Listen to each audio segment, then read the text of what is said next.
Shalom teman-teman, perkenalkan nama saya Peterson F. Kamimpani. Saya mahasiswa dari kampus Universitas Tribhuwana Kalabahi Alor, program studi guru sekolah dasar. Di sini saya akan membaca kerangka berpikir tentang pengertian perilaku abnormal, persiapan pengembangan diri, dan tahapan pembinaan.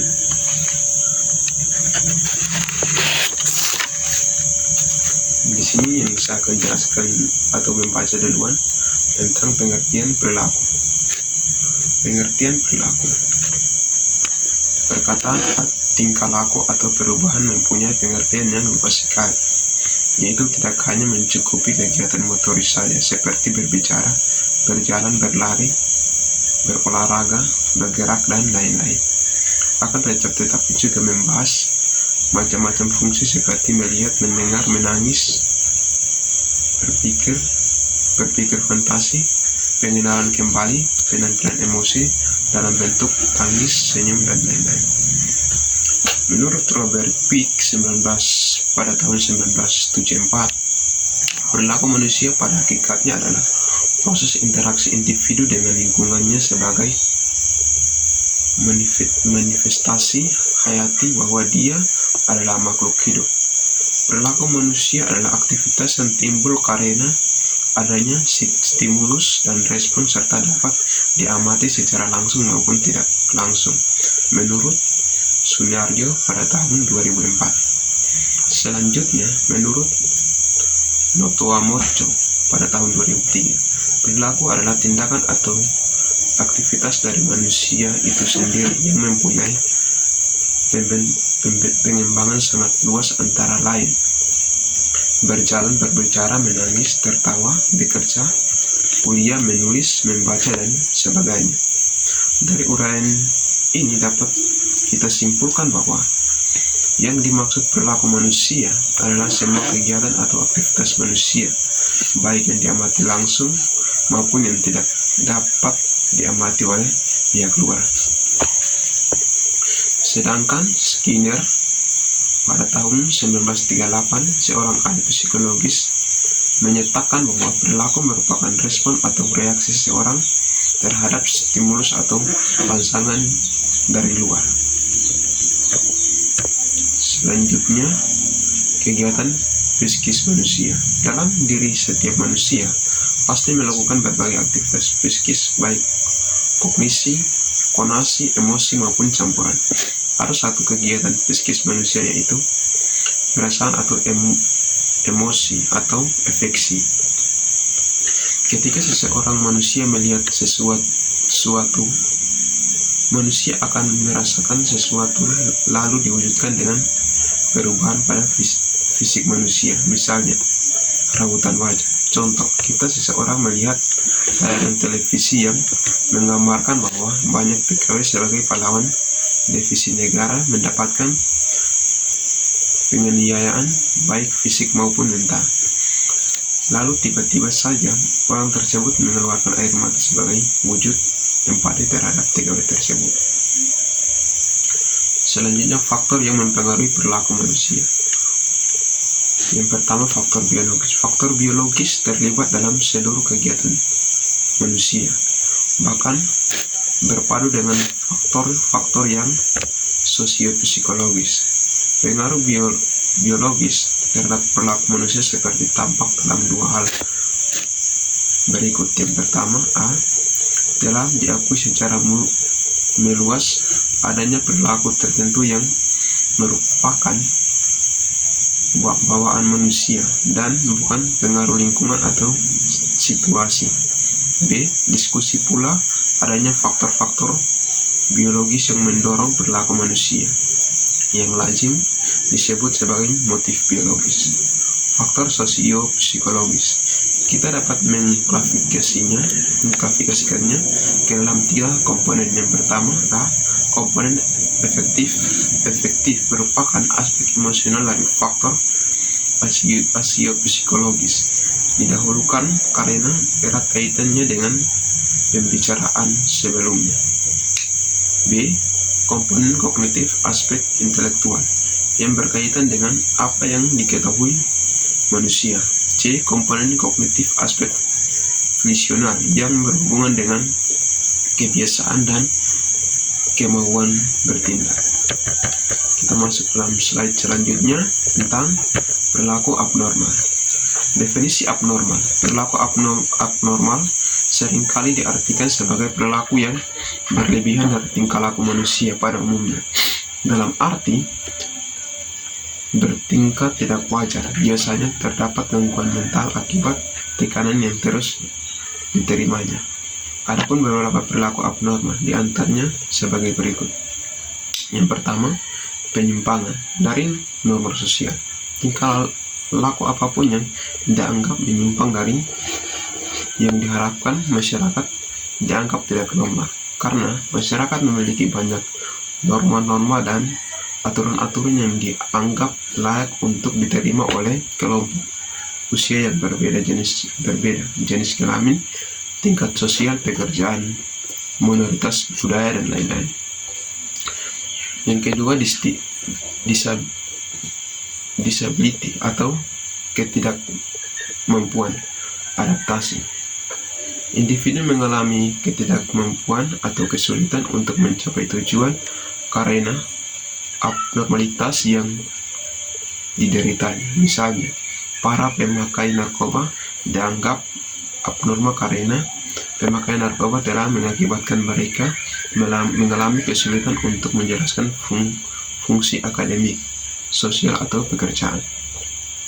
Selanjutnya, personal distress atau ketidaksenangan pribadi.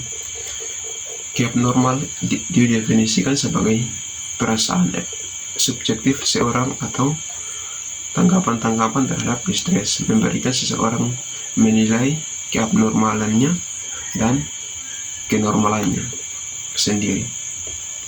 Yang B, klasifikasi gangguan. Beberapa perilaku dapat diklasifikasikan sebagai perilaku abnormal berdasarkan sifatnya. Perilaku abnormal digolong menjadi 4. Yang pertama, bersifat akut dan sementara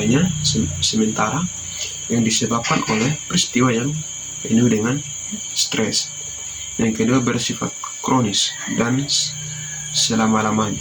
Yang ketiga, disebabkan oleh penyakit atau kerusakan pada sistem saraf. Yang keempat, merupakan akibat dari lingkungan sosial yang tidak menguntungkan atau pengalaman belajar yang keliru. Keempat, sifat tersebut dapat saling tumpang tindih dan saling berinteraksi di dalam menghasilkan perilaku abnormal.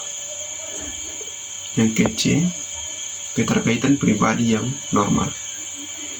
Yang pertama, memiliki perasaan aman, memiliki penilaian diri, memiliki spontanitas dan emosional yang tepat, mempunyai kotak dengan relatif secara efisien. Perilaku manusia adalah semua kegiatan atau aktivitas manusia, baik yang diamati langsung maupun yang tidak dapat diamati oleh pihak luar. Dalam diri setiap manusia pasti memiliki berbagai aktivitas psikis, baik kognisi, konasi, emosi, maupun campuran. Aktivitas psikis manusia dilakukan untuk mencapai tujuan tertentu yang diinginkan manusia, yang diwujudkan melalui gerak-gerik atau perilaku manusia tersebut. Slide selanjutnya, persiapan pengembangan diri. Pengertian pengembangan diri. Yang pertama, keluar dari zona nyaman. Keluar dari zona nyaman adalah tindakan untuk mencari pengalaman baru, mengatasi ketakutan atau ketidaknyamanan, dan memperluas batasan diri. Hal ini dapat berarti melakukan hal-hal baru atau mengambil risiko yang tidak bisa, atau mempelajari keterampilan baru yang belum pernah dicoba sebelumnya. Keluar dari zona nyaman dapat membawa manfaat seperti meningkatkan kepercayaan diri, memperluas pengetahuan dan keterampilan, serta menumbuhkan perilaku baru. Yang kedua, lebih percaya diri. Ketika akan menjadi lebih percaya diri, karena merasa telah jauh berkembang diri yang kemarin. Kita tumbuh menjadi individu menguasai bidang pekerjaan, sehingga tidak ada lagi perasaan takut dicecar oleh orang lain karena tidak mempunyai menyelesaikan pekerjaan. Yang ke-B, cara pengembangan potensi diri.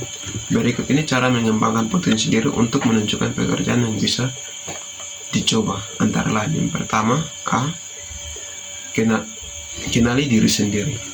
Cara mengembangkan potensi diri diawali dengan mengenali diri sendiri. Mengenali diri sendiri terdengar sederhana, tapi ternyata tidak semudah itu. Temukan yang ke-B, temukan mental. Coba cari tahu apa yang menjadi minatmu. Apakah keterampilan yang kita miliki saat ini benar-benar bisa menunjukkan untuk mendapatkan pekerjaan yang kita sukai. Yang ke-C, ketahui dan hentikan kebiasaan buruk. Kebiasaan buruk biasa membawa dampak yang negatif bagi pekerjaan kita.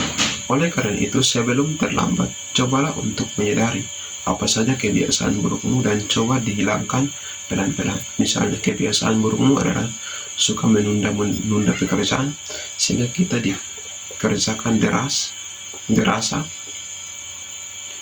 kesulitan dan bingung mana yang harus dikerjakan lebih dahulu. Faktor yang mempengaruhi potensi. Faktor yang mempengaruhi pengembangan diri. Yang pertama, faktor lingkungan atau eksternal. Faktor lingkungan dipengaruhi oleh 3 faktor, yaitu keluarga. Yaitu yang pertama, keluarga. Keluarga dipandang sebagai penentu utama pembentukan kepribadian anak. Alasannya adalah keluarga merupakan kelompok sosial pertama yang menjadi pusat identifikasi anak. Anak banyak menghabiskan waktunya di lingkungan keluarga, dan keluarga merupakan orang yang penting bagi pembentukan kepribadian anak. Yang kedua, sekolah. Faktor yang dipandang berpengaruh dalam berbentuk kepribadian anak diantaranya sebagai berikut.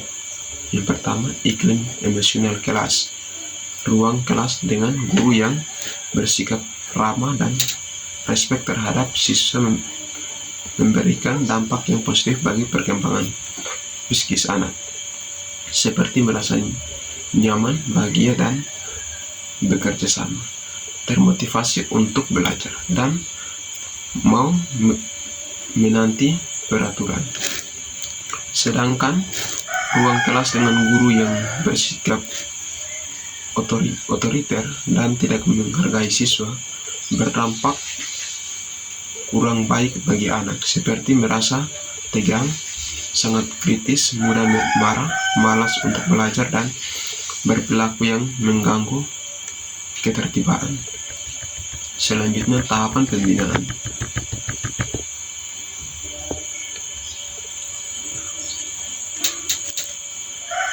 Pembinaan atau motoring bisa dilakukan di rumah, sekolah, tempat keagamaan, dan program pengembangan kelompok tertentu.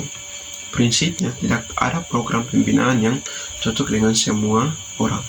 Beberapa program dilakukan secara formal dan resmi di dalam sebuah organisasi, sementara program pembinaan lainnya lebih seperti hubungan kesualan dan informasi yang dibuat sendiri.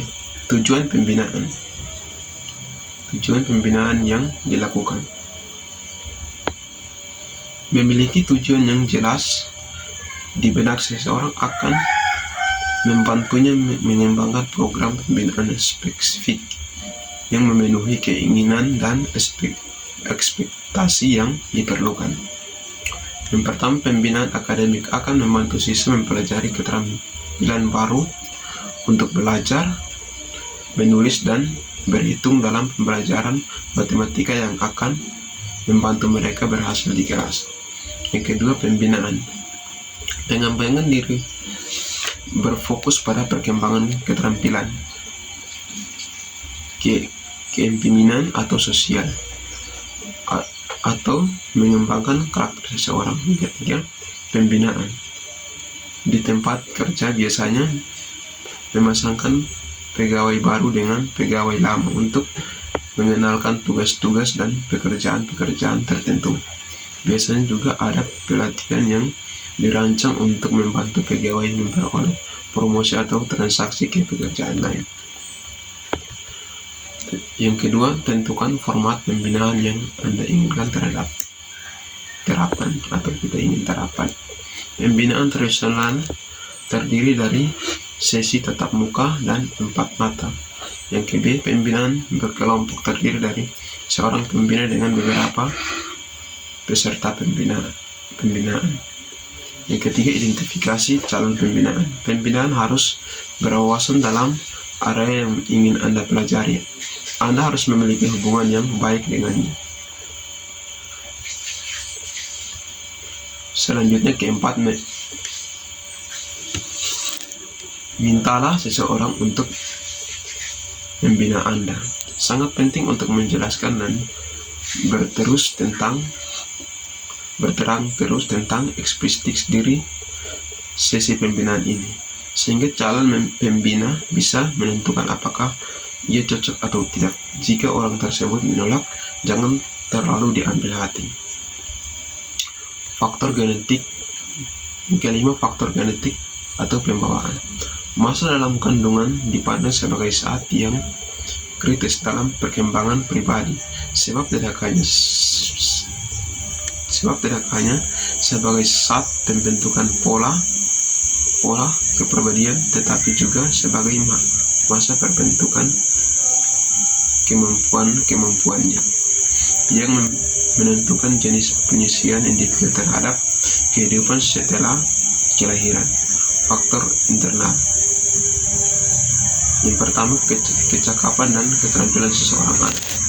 Seorang anak yang cakap dan tampil akan lebih mudah dalam mengembangkan potensi-potensi yang ada dalam dirinya. Contohnya, seorang anak yang pandai bergaul akan lebih mudah dalam bersosialisasi dengan lingkungannya.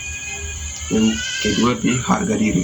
Seorang anak yang dapat menghargai dirinya sendiri dengan baik tidak akan mengalami kesulitan dalam menghadapi berbagai hal yang diharapkannya. Yang ketiga, resepsi seorang anak mengenai diri sendiri. Pandang seseorang anak terhadap dirinya dapat mempengaruhi dalam perkembangan kognitifnya. Seorang anak yang memandang dirinya buruk akan lebih sulit dalam mengembangkan potensi dalam dirinya. Contoh, seorang anak yang kurang percaya diri akan merasa malu untuk menunjukkan kemampuannya.